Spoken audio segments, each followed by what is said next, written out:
Di dalam hatinya begitu kata-kata itu jatuh, terdengar ketukan di pintu, dan seseorang di luar bertanya, "Apakah itu Glenn Harris, keluarga Arkan Harris?" Mendengar seseorang mengetuk pintu, Glenn tanpa sadar bertanya, "Siapa itu?" Begitu kata-kata itu jatuh, pintu didorong terbuka, dan beberapa petugas polisi masuk, salah satunya menatap Glenn dan Arkan, dan bertanya, "Kalian keluarga Diana?" Glenn tanpa sadar berkata, Aku suaminya." Arkan juga berkata, "Saya putranya." Petugas polisi itu mengangguk dan berkata, "Oke, bangun, ikut kami, dan bekerja sama dengan kami dalam penyelidikan kami." "Bekerja sama dengan penyelidikan video?" Glenn bertanya tanpa sadar. "Petugas, apakah itu Diana? Apa Anda yakin?" "Video." Arkan berseru dan bertanya, "Video apa?" "Kami tidak tahu bagaimana situasi videonya," polisi itu bertanya dengan tidak percaya. "Video Anda tersebar di internet. Apa Anda belum menontonnya?" "Video kami?" Glenn bertanya dengan gugup. "Apa yang terjadi? Saya bahkan tidak mengerti apa yang Anda bicarakan." Petugas polisi itu berkata dengan ringan, "Tidak apa-apa jika kami tidak tahu. Kami di sini, kami akan memberitahu Anda di sana. Bangun dan ikuti kami." Glenn buru-buru berkata, "Petugas, anak saya dan saya sama-sama lumpuh, dan kami belum pulih, jadi kami tidak bisa bangun sama sekali." Polisi itu mengerutkan kening dan bertanya, "Akting itu membuat ketagihan, bukan? Jangan berpikir bahwa saya tidak tahu bahwa Anda semua palsu. Bukankah Anda sengaja bertindak agar para netizen di internet melihat Anda? Agar mereka bisa memesan dan membeli barang di ruang siaran langsung Anda? Di depan polisi, kalian semua berani bertindak di depan kami, kalian tidak seperti itu." Glenn buru-buru berkata, "Petugas, ini kesalahpahaman besar. Saya mengalami kecelakaan beberapa waktu lalu dan sudah lama lumpuh di tempat tidur. Jika Anda tidak mempercayai saya, Anda dapat pergi ke rumah sakit untuk memeriksa file kami."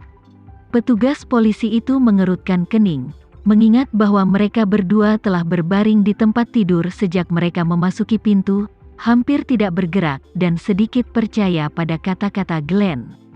Jadi, dia berkata, "Jika Anda benar-benar memiliki masalah mobilitas, maka saya akan meminta 2 orang untuk membantu Anda masuk ke dalam mobil.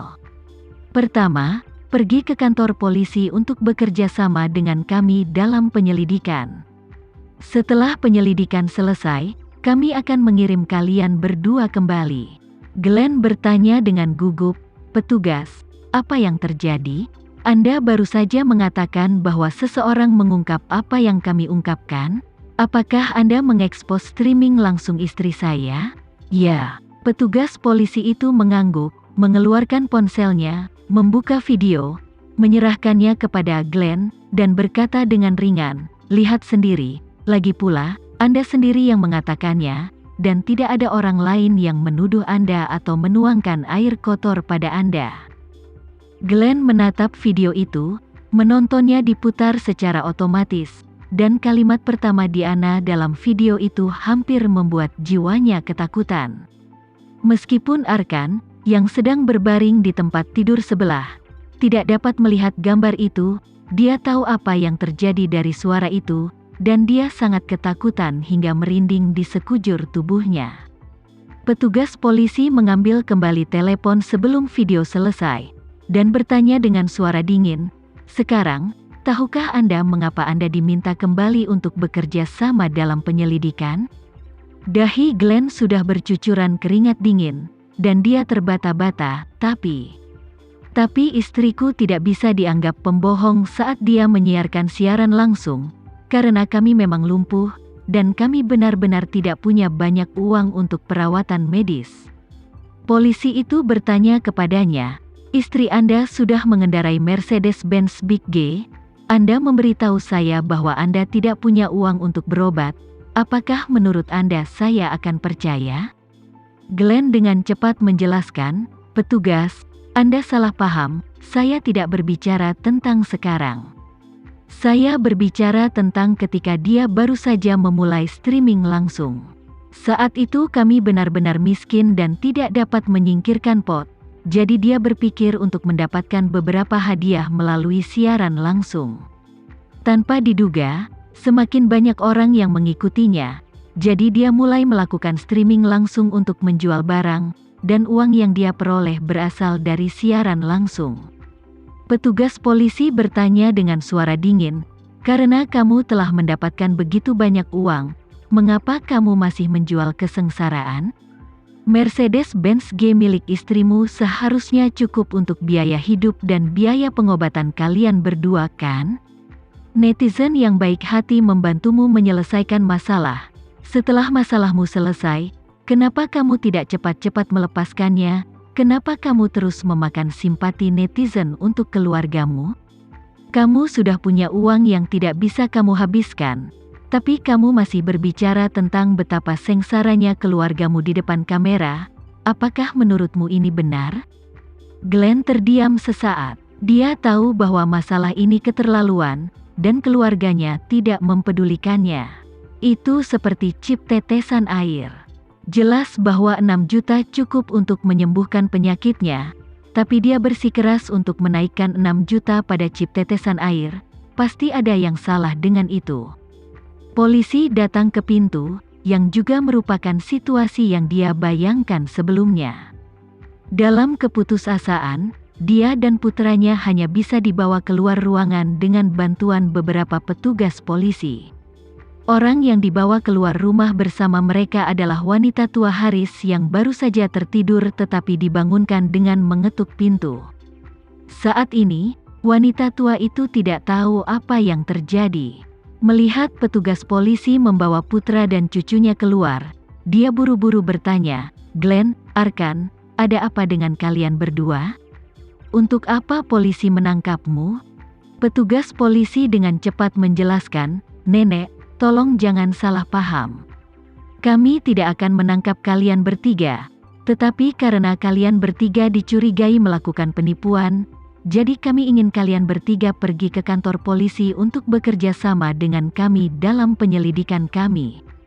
Tiba-tiba terkejut, dia dengan cepat melambaikan tangannya dan berkata, "Petugas, menantu perempuan saya melakukan semua hal yang menipu, saya tidak pernah melakukannya. Anda tidak boleh membawa saya ke penjara." Nyonya tua Haris, yang pernah berada di penjara, tidak memiliki nostalgia akan tempat itu tetapi penuh ketakutan. Dia tahu bahwa apa yang dilakukan menantu perempuannya itu memalukan, dan dia bahkan mungkin dicurigai melakukan kejahatan, jadi dia ingin segera mengakhiri hubungan itu, agar tidak melibatkan dirinya sendiri. Namun, petugas polisi itu berkata dengan sabar, "Nenek, jangan terlalu panik. Kami hanya meminta Anda untuk membantu penyelidikan. Jika tidak ada masalah, kami akan mengirimmu kembali." Wanita tua Haris tidak punya pilihan selain mengikuti mobil polisi. Segera, beberapa mobil polisi meninggalkan villa tersebut dan menuju biro kota. Setibanya di balai kota, 4 anggota keluarga Diana diinterogasi secara terpisah. Karena ketahanan psikologis mereka yang buruk, mereka berempat mengakui keseluruhan cerita dalam waktu singkat. Apa yang tidak diharapkan oleh petugas polisi adalah bahwa Glenn dan Arkan benar-benar lumpuh. Awalnya, mereka mengira kelumpuhan kedua orang itu palsu, tetapi sekarang melalui kasus rumah sakit dan penilaian visual dari mereka berdua, mereka dapat memastikan bahwa keduanya memang lumpuh. Kali ini, itu membuat polisi sedikit rumit. Jika kasus kedua orang ini dipalsukan, maka keluarga tersebut pasti dihukum karena penipuan. Tetapi kasus kedua orang ini benar, yang membuktikan bahwa Diana tidak memalsukan dokumen untuk menipu publik. Oleh karena itu, kejahatan penipuan sebenarnya tidak cukup. Namun, ada preseden untuk siaran langsung menjual cerita-cerita menyedihkan semacam ini, dan hukuman administratif umumnya dijatuhkan, tergantung pada tingkat keparahan keadaan, dan penahanan administratif selama 7 hingga 15 hari. Maka polisi segera mengambil keputusan untuk menahan Diana selama 10 hari, sekaligus memblokir akunnya secara permanen di platform video pendek tersebut. Meski Glenn, Arkan, dan Nyonya Haris adalah kaki tangan, tampaknya ayah dan anak itu memang lumpuh di tempat tidur. Nyonya Haris juga sudah tua dan harus menjaga sepasang dua orang, jadi dia akan bersikap lunak kepada ketiganya untuk menghindari hukuman. 10 hari penahanan administratif sudah menjadi berkah bagi Diana. Dia berpikir dalam hati, tidak masalah jika aku ditahan selama 10 hari, selama mereka tidak menyita uangku.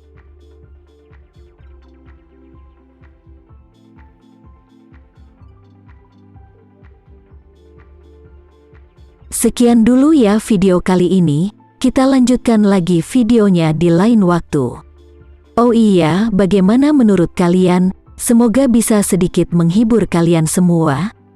Untuk teman-teman yang baru nonton, jangan lupa subscribe ya, hehehe. Dan kalau teman-teman ada yang ingin gabung langganan, bisa langsung gabung saja untuk dapat fitur yang menarik dan sedikit membantu Mimin. Terima kasih banyak sudah menonton, sampai jumpa lagi, bye bye bye.